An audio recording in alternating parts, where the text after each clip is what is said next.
जय श्री राम। आज मैं आप लोग के साथ एक टॉपिक में बात करने के लिए आया हूँ कि जो रक्तदान शिविर का आयोजन जो होता है, उसमें एक आयोजित टीम होती है। उस आयोजित टीम को क्या फ़ायदा होता है, उसको पैसा कहीं से पैसा मिलता है या कुछ और फ़ायदा मिलता है। और दूसरी बात ये है कि यहाँ से जो रक्तदान शिविर में जो ब्लड लेकर जाते हैं, ब्लड ब्लड बैंक वाली टीम, उस ब्लड का क्या करते हैं, उधर ले जाकर क्या बेच देते हैं कि क्या करते हैं। इस दोनों टॉपिक में आप लोग के साथ कुछ बात साझा करना चाहता हूँ। आप लोग से कुछ आप लोग के मन का भ्रम थोड़ा दूर करना चाहता हूँ। तो अभी हमारे गांव में 9 तारीख को ब्लड डोनेशन कैंप लगने वाला है। उसमें मैंने लगभग 50 से 60 लोग के साथ बात किया। तो मैक्सिमम लोग का पॉजिटिव रिजल्ट आया, रिस्पांस अच्छा है कि हाँ, हम लोग ब्लड डोनेशन करेंगे करके। कुछ लोगों ने मना किया, तो उनके मना करने का जो मैंने कारण जानना चाहा, उनसे पूछा कि आप क्यों नहीं करेंगे करके। तो उन्होंने कहा कि हम लोग क्या बोलते हैं, ये शिविर लग रहा है, उसमें हम लोग डोनेशन नहीं करेंगे, और अगर किसी को अगर ज़रूरत होगी तो हम लोग हॉस्पिटल में जाकर दे देंगे।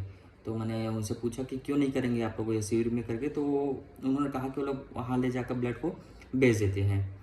तो किसी भी व्यक्ति के मन में ये बात आना तो स्वाभाविक सी बात है। जो अनजान है उसको वो लोग वही सोचती है। शायद अगर मैं इस फील्ड से नहीं जुड़ा होता तो मैं भी वही सोचता कि जो रक्तदान शिविर होता है, यहाँ से जो रक्त को लेकर जाते हैं उसको बेच ही देते होंगे करके।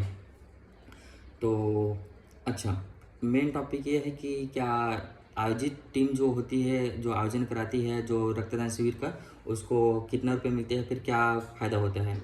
तो आप लोग को बता देना चाहता हूँ कि रक्तदान शिविर का आयोजन कराने वाली टीम को एक भी रुपये नहीं मिलता कहीं से भी। ना ही ब्लड बैंक वाली टीम देती है, जो आ रहे थे डॉक्टर टीम, वो लोग कुछ नहीं देते हैं, और ना ही कोई और देते हैं। हाँ, यदि कोई दाता जो होता है, वो लोग रक्त दाता को अपनी तरफ से फ्रूटी बिस्किट वगैरह दे देते हैं, वो अलग बात है। लेकिन जो आयोजित टीम होती है उसको किसी प्रकार से कोई फ़ायदा नहीं होता। आप लोग के मन में ये बात जो है अपने आप में स्वीकार करना इतना आसान नहीं है। आप लोग ये सोच रहे होंगे कि बिना किसी फ़ायदे के अपने स्वयं का पैसा लगाकर क्यों ये लोग जो है आयोजन कराते हैं करके। तो आप लोग को बता देना चाहता हूँ, जैसे कि एक उदाहरण देता हूँ मैं आपको। हमारे गांव से रक्तदान शिविर में 50 लोगों ने ब्लड डोनेशन किया। तो 50 लोगों ने ब्लड डोनेशन किया, तो उसके बदले में जो ब्लड बैंक वाले जो टीम आई रहती है, वो लोग हम लोग को 50 डोनर कार्ड देते हैं।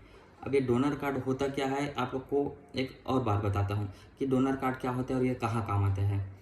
तो एक उदाहरण के साथ आपको बताना चाहता हूँ। जैसे कि हमारे गांव से किसी फलाने व्यक्ति ने ब्लड डोनेशन किया, तो ब्लड डोनेशन किया, और आजकल सभी का तबीयत आपको तो पता ही है कि किसी का तबीयत ऊपर नीचे होते रहता है। भगवान करे किसी के यहाँ से ना हो, लेकिन होता ही है।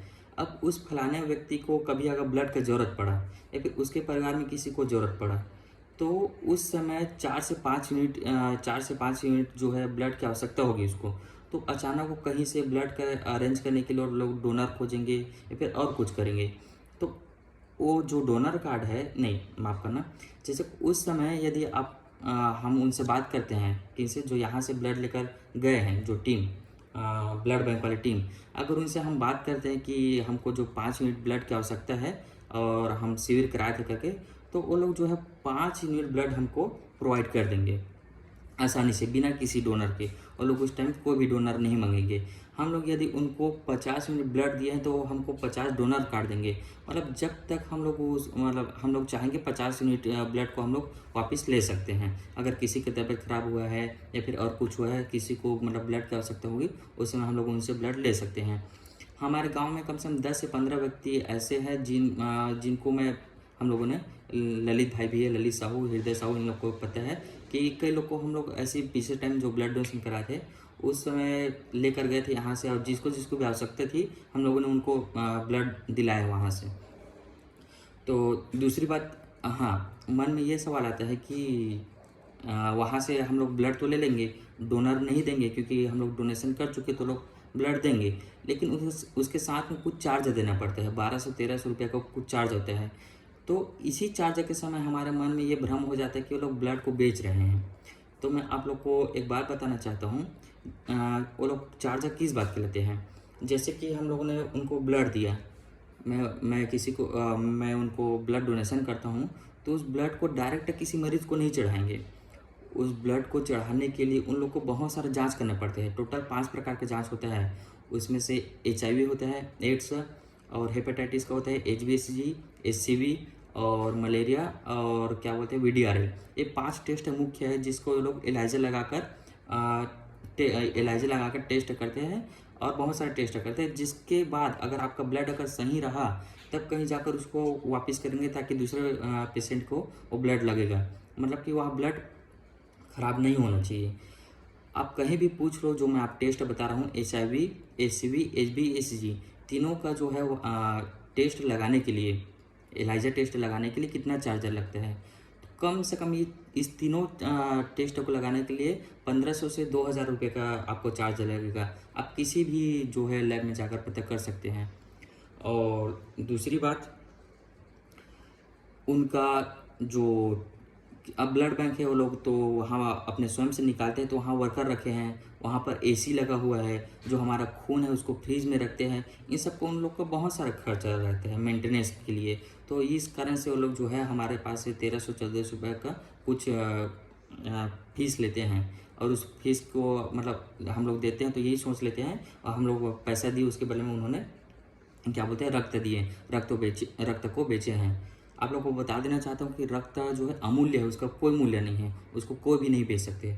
दूसरी बात, रक्त बेचना और रक्त खरीदना दोनों इलीगल है, कानूनी रूप मतलब उसको जो है सरकार, अगर आप सुनेंगे सरकार कि रक्त इन्होंने बेचा करके, तो इनको जेल तक हो सकती है।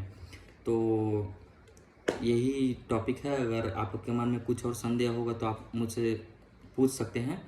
और रक्तदान कीजिए, स्वस्थ रहिए। बहुत सारा केस हो रहा है कि रक्तदान नहीं कर रहे हैं तो रक्त गाढ़ा हो जा रहा है। हमारे शरीर में हाई ब्लड प्रेशर और जो है हार्ट अटैक आने का बहुत बड़ा कारण है कि रक्त का क्लॉट हो जाता है, फिर रक्त गाढ़ा हो जाता है। समय समय पर अगर हम रक्त को दान करते रहेंगे, नया खून बनता रहेगा, तो रक्त गाढ़ा नहीं होगा। तो यही मैं कहना चाहता हूँ। इसी टॉपिक को लेकर बात करना चाहता था। अगर बात करते करते अगर मुझसे कुछ गलत जानकारी साझा हुआ होगा तो क्षमा चाहता हूँ। धन्यवाद।